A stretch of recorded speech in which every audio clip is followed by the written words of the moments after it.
الله الرحمن الرحيم كسر دوات برنامج كنا نكفي لقينا نبوجات بوج استعادة ما تيجي نصح له وحلا هذا mini habits smaller habits bigger habits وحير وقفك قبطة أو كومن أيا وحيهين نتيجة دو وحوين وحقري نلاقي ستيفن جويس وحنو كجهل يا هرمرك نفط وأنا بوك كومن بس بقول إيش هاليته من بيج أيوك كوبي وحولي هداني حماسة دي شيرين ما جرى هرمر qofku horumarka wuxuu ku sameyn karaa markuu xamaasad u hayo ayuu horumar sameyn karaa qofku muxuu dhaqan ka dhigtaa dhaqankiisu waa maxay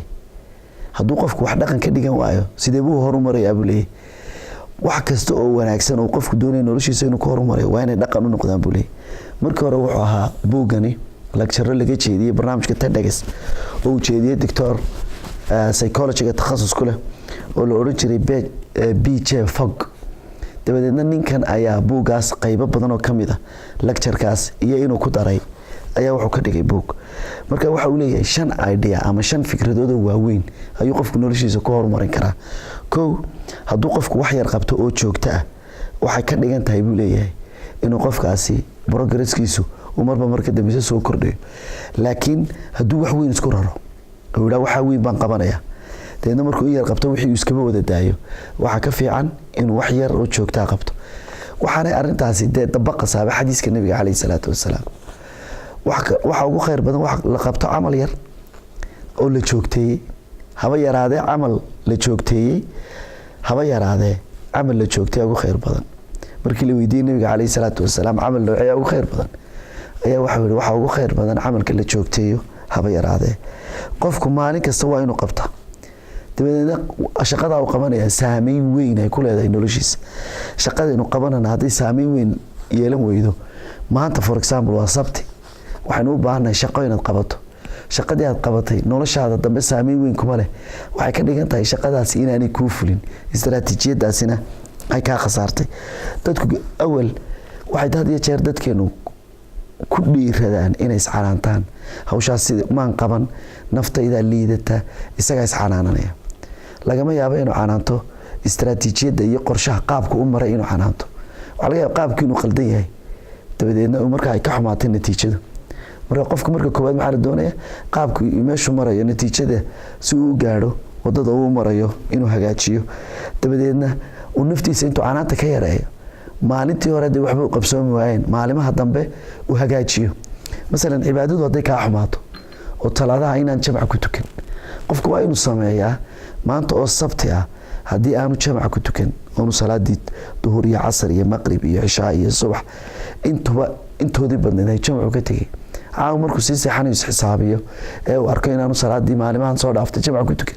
waa inuu aroortun ka bilaaba waa inaanu oranoon waa kuwii kale dadku tukada kuwa soo socdana maxay ku qabanay dabeedna qofkii aanay ka fogaan qorshihii uu lahaa aanu markaas ka durkin oo baabiin marka qofka maxaa la doonayaa qofka intuu canaanta yareeyo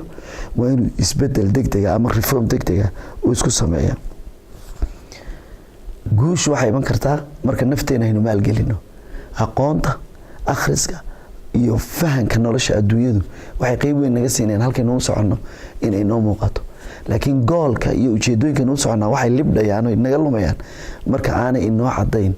habkeena nafteena qaabkeena u maalgelinano hadaynu seexano soo toosno cunto cunno labisano suuqa tagno gawaari fiican iska raacno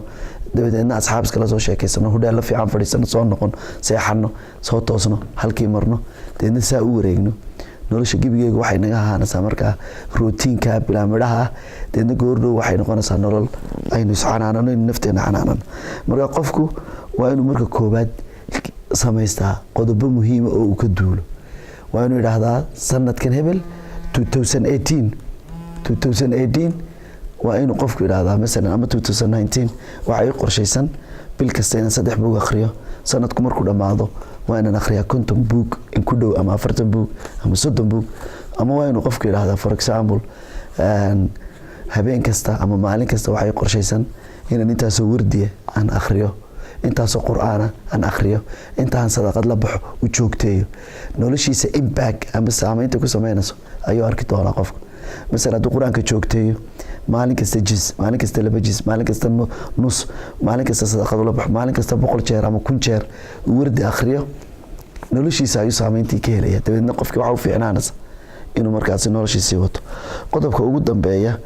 caado kasta oo wanaagsan oo nolosheena aynu dhaqan uga dhignaa waxay anfacaysaa nolosheena dambe iyo guusha waxaan rajaynayaa in aynu ka wada faa'iideysanay